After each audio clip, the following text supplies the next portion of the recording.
Hi, I'm Mike Holmgren, and you are tuned to Bay Area Sports Wrap. All right, welcome back to Bay Area Sports Wrap. We're here at the San Jose Sports Hall of Fame Induction Media Day, and we're here with the legendary coach Mike Holmgren, who has had such a brilliant career, starting out as the offensive coordinator and quarterbacks coach with the San Francisco 49ers, going on to have success with the Green Bay Packers and the Kansas City Chiefs. Mike, how's everything going so far?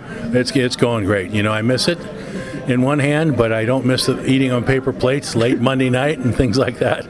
But no, football and coaching has been really good to me, and I got to do something I loved. And when you look back at your career, did you think this would be a kind of a full circle moment for you, getting into like the San Jose Sports Hall of Fame? Well, it's turning out that way because I hadn't. You know, I was at Oak Grove High School in San Jose, right, and loved high school coaching, and so now this is bringing a lot of those memories back to me, but that's where I kind of got started. And so being able to be part of this and being accepted into the San Jose Hall of Fame, it's special.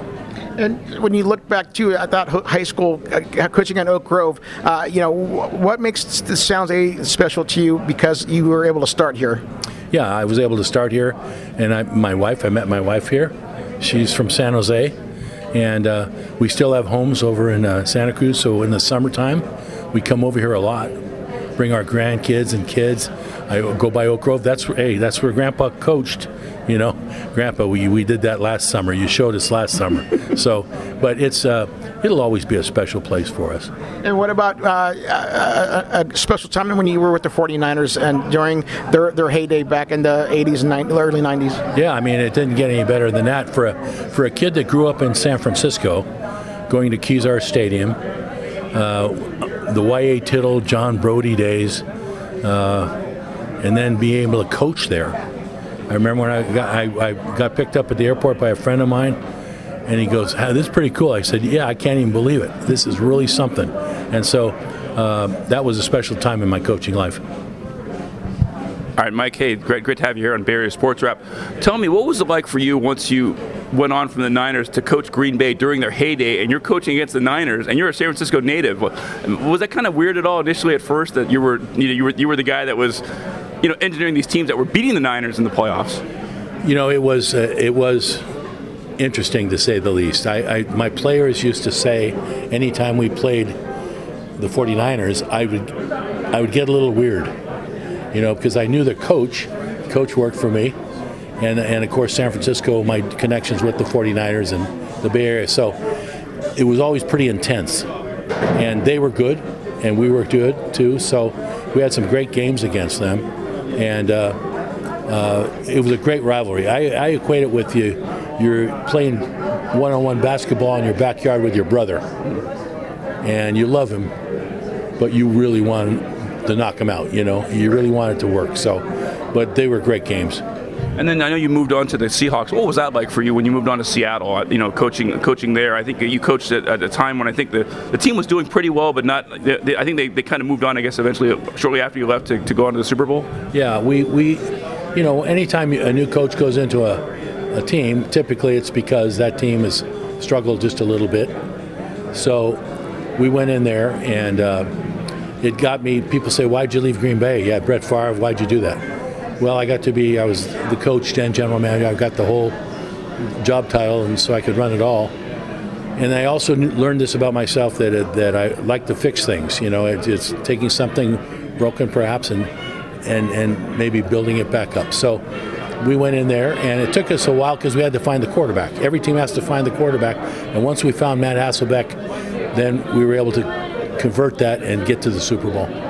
One last one from me. What do you think's changed about the NFL? I mean, even though it was big when you were there, I mean, it just seems like it's turned into this multi-billion brand that's just like, it affects like every part of society now. It just seems like it's the ultimate in entertainment, more so than even just a few years ago. Oh no, I think the thing that people read about now most of the time is the money, the players' money, the coaches' money. I should have stayed in coaching. I mean, I told Andy Reid, I phoned him the other day, "Hey, can I borrow some money from you?"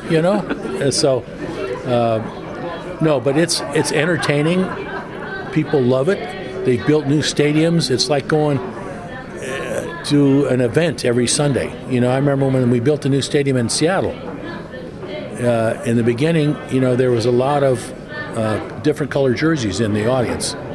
But then as our team got better and we developed that idea of the 12s, the fans of the 12s, it took off and it was the place to be on a Sunday. And it's just a great game. It's changed. It has changed. But as long as the people love it.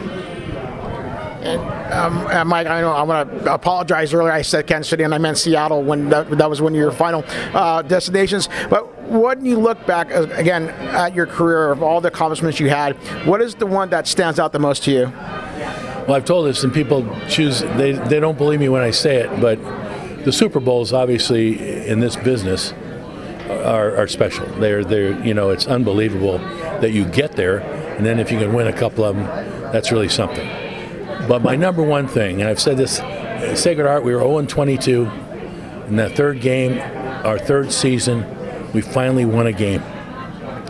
And these are high school kids that have given to me everything they had.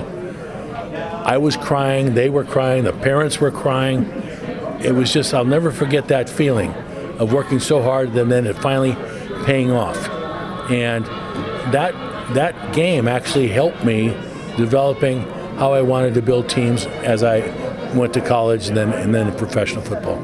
Awesome. And now what's Mike Holmgren doing now that you've been out of football? Well, Kathy wants me out of the house. We've been married 53 years. And but actually I'm on the radio up in Seattle. Oh, okay. Yeah, KJR and talk radio. Nice. I'm not one of the big guys like you guys, but I tell stories and I come on each for about a little like, I kind of hope it's a little like John Madden. Right on. Well, you had such a great career in coaching that your legacy will live on as the generations come. They'll know about Mike Holmgren. Well, I appreciate you saying that very much. I was very fortunate to do something I loved. Right on. There he is, the legendary coach Mike Holmgren here at the San Jose Sports Hall of Fame, the new inductee coming in for this class of 2024. Thank you so much, Mike. Thank you. Great. Mike, thanks so much. Yeah. Pleasure. You're watching me, but you need to be watching Bay Area Sports Wrap. Bay Area Sports Wrap on YouTube. Like and subscribe, and there's a good chance you might get to heaven.